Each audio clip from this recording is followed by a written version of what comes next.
Ma semaine connectée. Samedi, les vacances c'est fini. Fini la fête des moules sur le port de Viviers-sur-Mer. Fini ces pieds connectés qui spamment chaque été un peu plus nos timelines. Une mention spéciale à la blogueuse Ladyblog qui, entre deux sudoku, a tenu un journal quasi quotidien de ses pieds. Waouh! Eux, ils ont plutôt pris leurs pieds. Des gosses de riches ont étalé tout l'été leur bling bling sur Instagram. Ces photos ont été regroupées sur un Tumblr par un inconnu qui tient à le rester.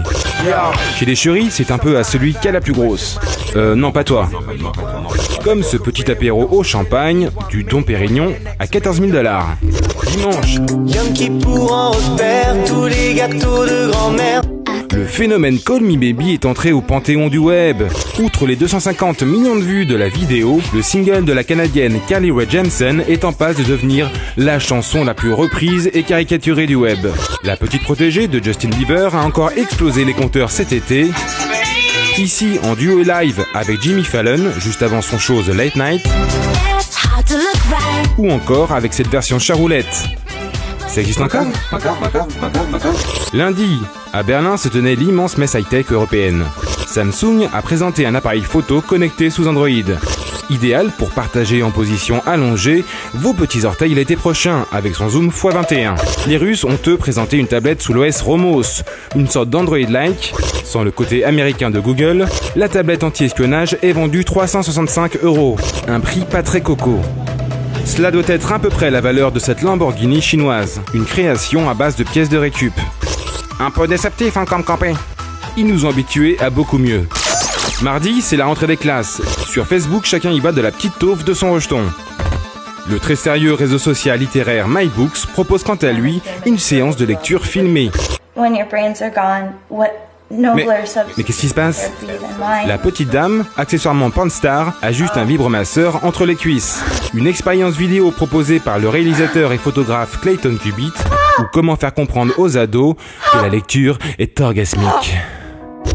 Mercredi, je découvre un chat déprimé. Je souhaite toujours aussi. Il parle le gléphran et souffre de neurasthénie.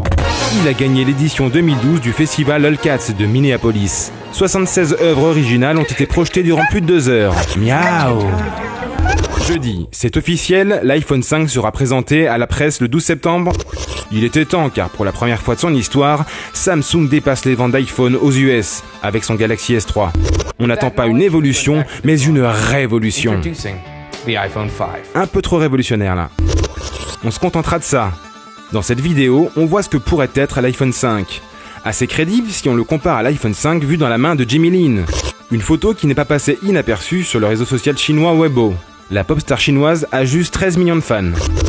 Vendredi, dans la série Les bons plans du boncoin.fr, un papa a mis en vente son bébé de 6 mois.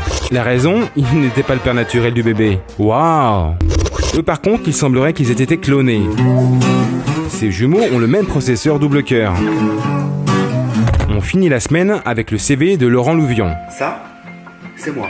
Il n'a pas pu le photocopier pour Pôle emploi, alors je me substitue à eux. Que les 4 qualités qui m'ont construite se réunissaient en un seul et même métier, le marketing. Ce littéraire très inspiré cherche un poste dans le marketing, en mode stop motion. Contactez-moi par mail laurent.louvion@gmail.com ou consultez mes profils sur Viadeo ou sur LinkedIn. En vidéo également sur Dailymotion YouTube et en podcast iTunes. Retrouvez-nous sur Facebook /CNET France et sur Twitter @CNET France.